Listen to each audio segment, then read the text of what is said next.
This is the IELTS listening test. You will hear a number of different recordings and you will have to answer questions on what you hear. There will be time for you to read the instructions and questions, and you will have a chance to check your work. All the recordings will be played once only. The test is in 4 parts. At the end of the test, you will be given 10 minutes to transfer your answers to the answer sheet. Now turn to Part 1.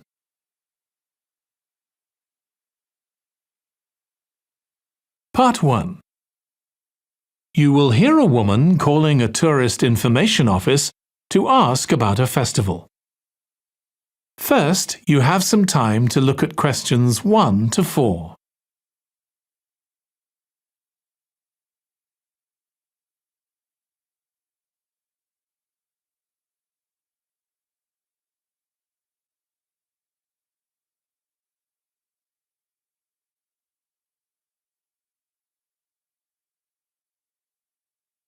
Now listen carefully and answer questions 1 to 4.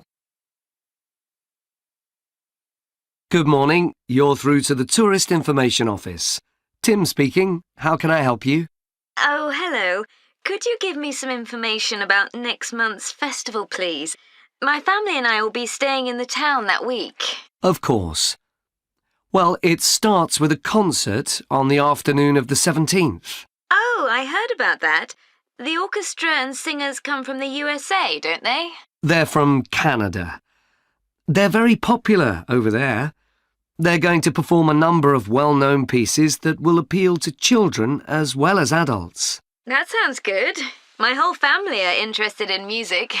The next day, the 18th, there's a performance by a ballet company called Eustatis. Sorry? The name is spelled Eustatis. They appeared in last year's festival and went down very well. Again, their programme is designed for all ages. Good. I expect we'll go to that. I hope there's going to be a play during the festival. A comedy, ideally. You're in luck. On the 19th and 20th, a local amateur group are performing one written by a member of the group. It's called Jemima. That'll be on in the town hall. They've already performed it 2 or 3 times. I haven't seen it myself, but the review in the local paper was very good. And is it suitable for children? Yes. In fact, it's aimed more at children than at adults. So both performances are in the afternoon. And what about dance? Will there be any performances? Yes, also on the 20th, but in the evening. A professional company is putting on a show of modern pieces with electronic music by young composers. Uh-huh. The show is about how people communicate, or fail to communicate with each other, so it's got the rather strange name, Chat. I suppose that's because that's something we do both face-to-face and online. That's right. Before you hear the rest of the conversation, you have some time to look at questions 5 to 10.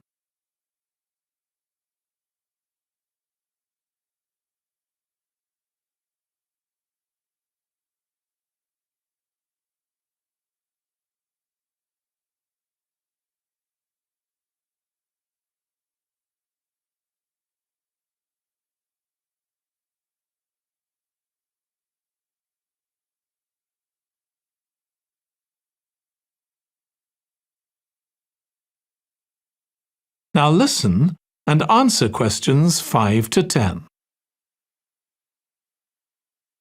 Now, there are also some workshops and other activities. They'll all take place at least once every day, so everyone who wants to take part will have a chance. Good. We're particularly interested in cookery.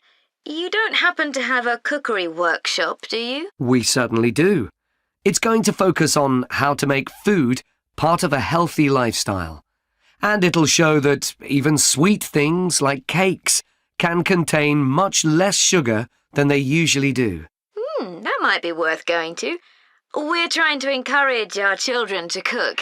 Another workshop is just for children, and that's on creating posters to reflect the history of the town. The aim is to make children aware of how both the town and people's lives have changed over the centuries. The results will be exhibited in the community centre. Then, the other workshop is in toy making, and that's for adults only. Oh, why's that? Because it involves carpentry. Participants will be making toys out of wood, so there'll be a lot of sharp chisels and other tools around. It makes sense to keep children away from it. Exactly. Now, let me tell you about some of the outdoor activities. There'll be supervised wild swimming. Wild swimming? What's that? It just means swimming in natural waters, rather than a swimming pool. Oh, okay. In a lake, for instance. Yes, there's a beautiful one just outside the town, and that'll be the venue for the swimming. There'll be lifeguards on duty, so it's suitable for all ages. And finally, there'll be a walk in some nearby woods every day. The leader is an expert on insects. He'll show some that live in the woods and how important they are for the environment. So there are going to be all sorts of different things to do during the festival. There certainly are. If you'd like to read about how the preparations for the festival are going, the festival organizer is keeping a blog. Just search online for the festival website, and you'll find it. Well, thank you very much for all the information. You're welcome. Goodbye. Goodbye. That is the end of part 1. You now have 1 minute to check your answers to part 1.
Part 2.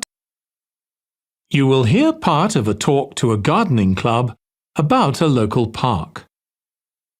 First, you have some time to look at questions 11 to 14.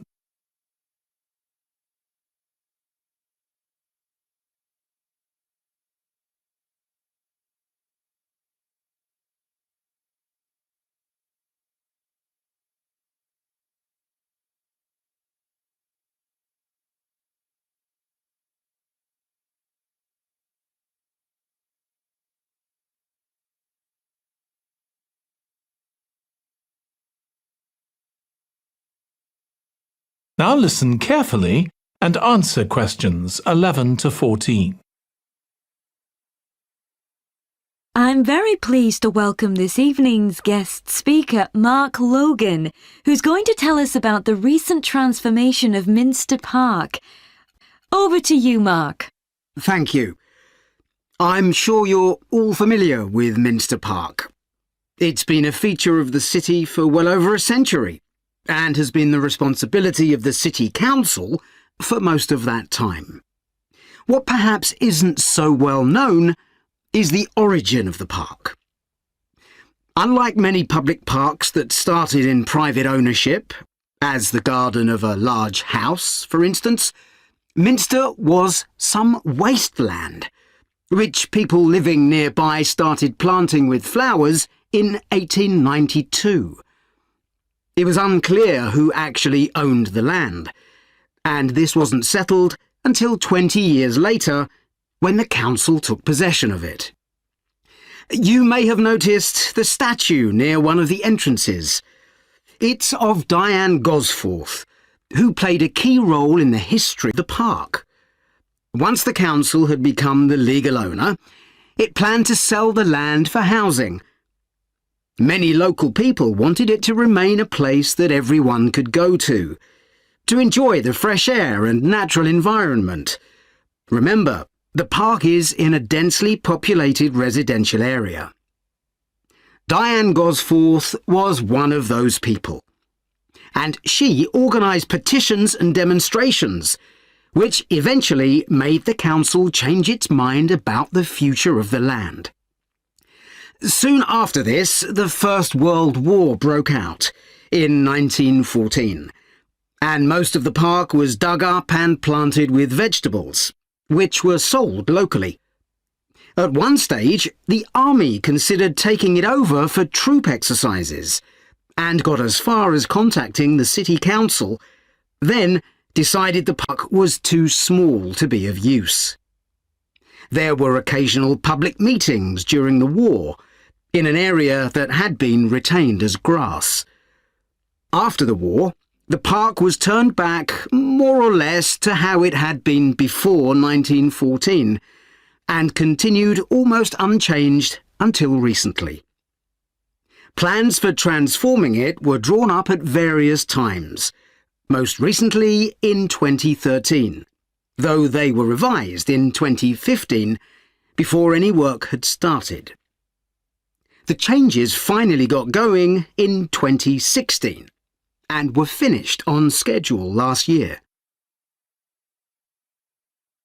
Before you hear the rest of the talk, you have some time to look at questions 15 to 20.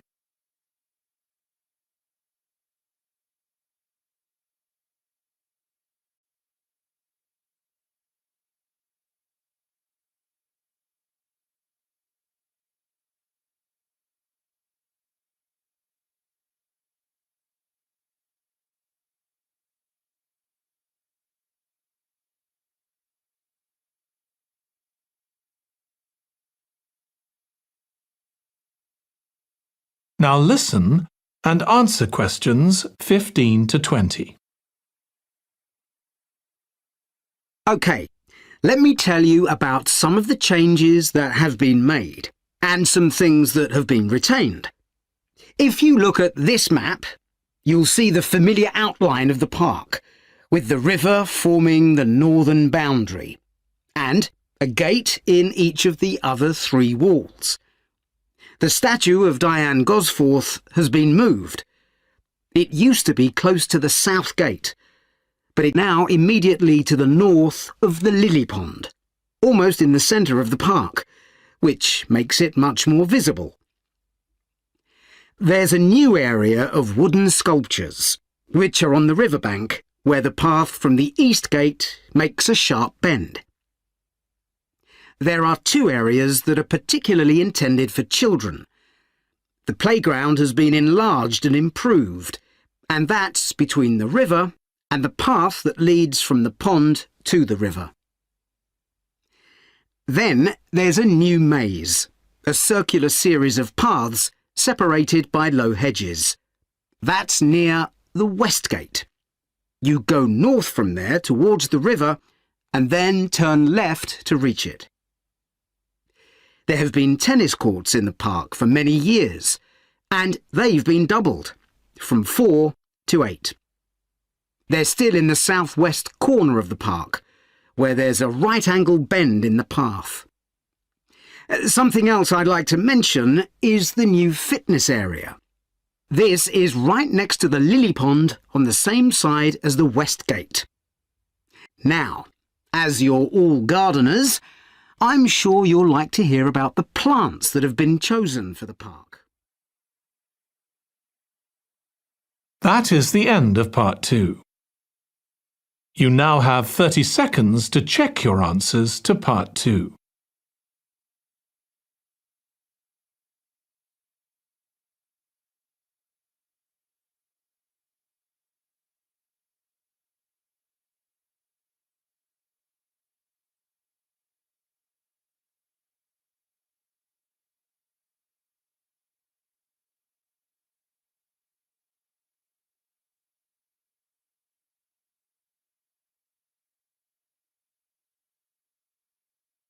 Part 3. You will hear two students of English called Kathy and Graham planning a display on 19th century British life and literature for a university event. First, you have some time to look at questions 21 to 24.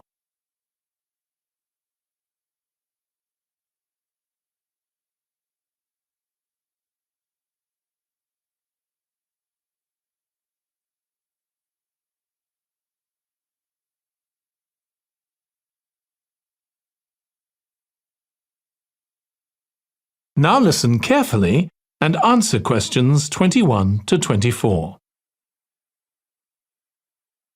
OK, Graham, so let's check we both know what we're supposed to be doing. OK. So, for the university's open day, we have to plan a display on British life and literature in the mid-19th century. That's right.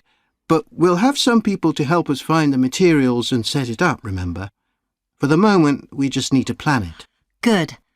So, have you gathered who's expected to come and see the display? Is it for the people studying English or students from other departments? I'm not clear about it. Nor me.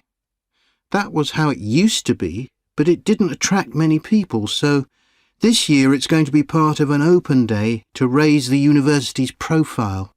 It'll be publicised in the city to encourage people to come and find out something of what goes on here. And it's included in the information that's sent to people who are considering applying to study here next year. Presumably, some current students and lecturers will come? I would imagine so. But we've been told to concentrate on the other categories of people. Right. We don't have to cover the whole range of 19th century literature, do we? No, it's entirely up to us. I suggest just using Charles Dickens. That's a good idea. Most people have heard of him and have probably read some of his novels or seen films based on them. So that's a good lead-in to life in his time. Exactly. And his novels show the awful conditions that most people had to live in, don't they? He wanted to shock people into doing something about it. Did he do any campaigning other than writing? Yes, he campaigned for education and other social reforms and gave talks. But I'm inclined to ignore that and focus on the novels. Yes, I agree. Before you hear the rest of the discussion, you have some time to look at questions 25 to 30.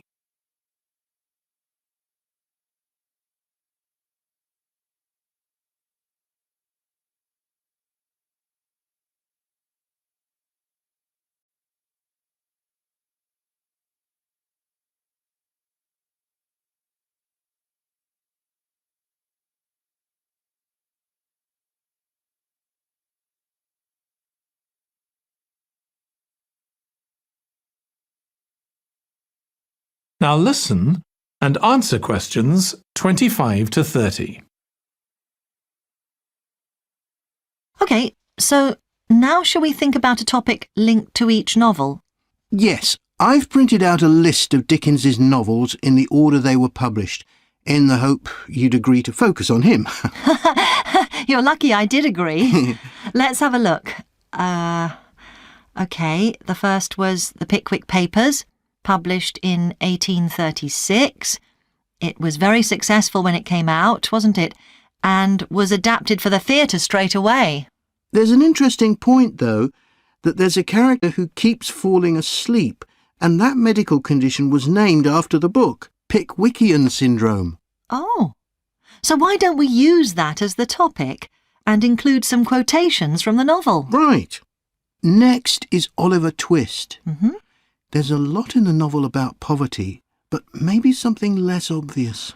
Well, Oliver is taught how to steal, isn't he? We could use that to illustrate the fact that very few children went to school, particularly not poor children, so they learnt in other ways. Good idea. What's next? Maybe Nicholas Nickleby? Actually, he taught in a really cruel school, didn't he? That's right. But there's also the company of touring actors that Nicholas joins. We could do something on theatres and other amusements of the time. We don't want only the bad things, do we? OK. What about Martin Chuzzlewit?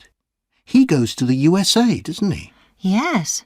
And Dickens himself had been there a year before and drew on his experience there in the novel. I wonder, though. The main theme is selfishness. So we could do something on social justice? No, too general. Let's keep to your idea. I think it would work well. He wrote Bleak House next. That's my favourite of his novels. Yes, mine too. Oh, His satire of the legal system is pretty powerful. that's true. But think about Esther, the heroine. As a child, she lives with someone she doesn't know is her aunt, who treats her very badly. Then she's very happy living with her guardian, and he puts her in charge of the household. And at the end, she gets married, and her guardian gives her and her husband a house, where, of course, they're very happy. Yes, I like that. What shall we take next? Little Dorrit? Old Mr. Dorrit has been in a debtor's prison for years. So was Dickens's father, wasn't he? That's right. What about focusing on the part when Mr. Dorrit inherits a fortune and he starts pretending he's always been rich? Good idea. OK. So next we need to think about what materials we want to illustrate each issue. That's going to be quite hard. That is the end of part 3. You now have 30 seconds to check your answers to part 3.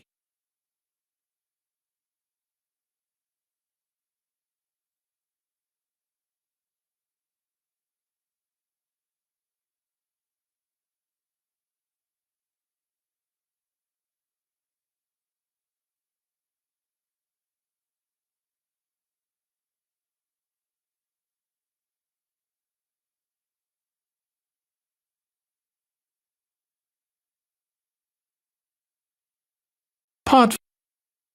You will hear part of a presentation about an agricultural program in the country of Mozambique. First, you have some time to look at questions 31 to 40.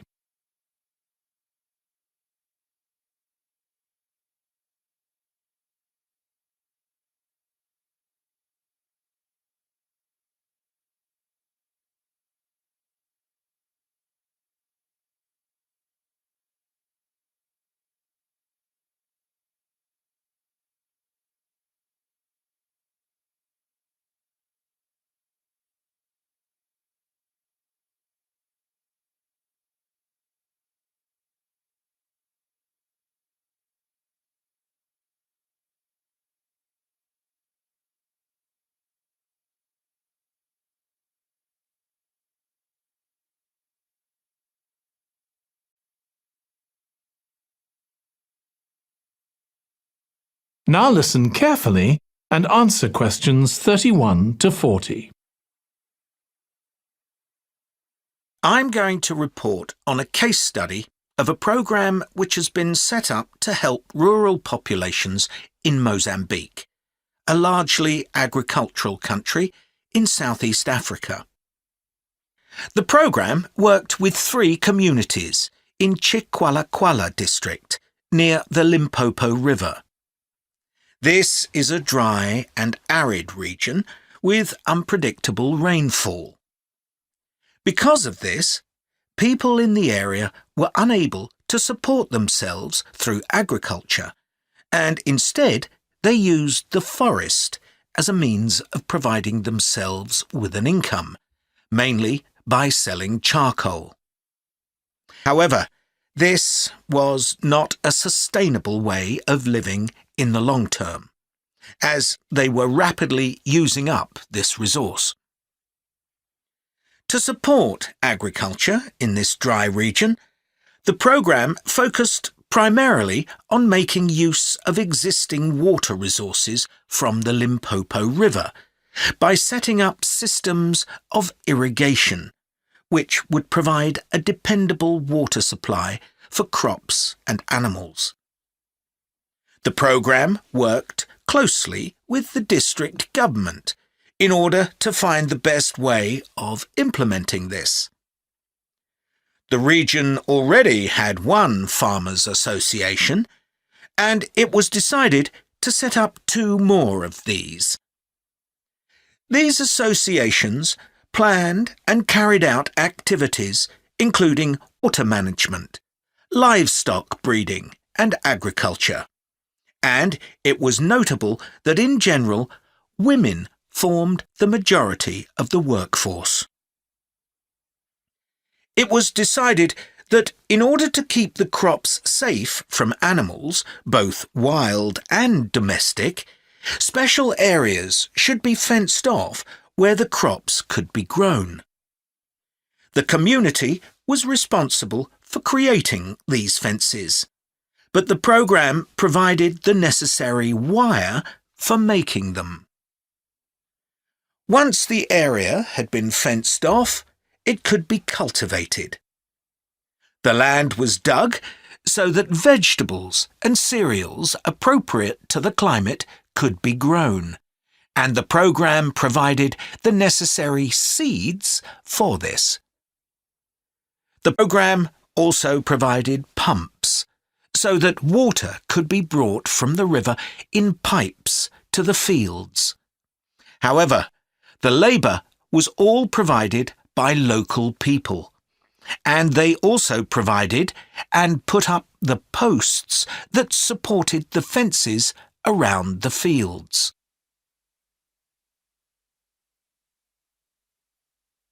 Once the programme had been set up, its development was monitored carefully. The farmers were able to grow enough produce not just for their own needs, but also to sell. However, getting the produce to places where it could be marketed was sometimes a problem, as the farmers did not have access to transport, and this resulted in large amounts of produce, especially vegetables, being spoiled. This problem was discussed with the farmers' associations, and it was decided that in order to prevent food from being spoiled, the farmers needed to learn techniques for its preservation. There was also an additional initiative that had not been originally planned, but which became a central feature of the programme. This was when farmers started to dig holes for tanks in the fenced-off areas and to fill these with water and use them for breeding fish, an important source of protein.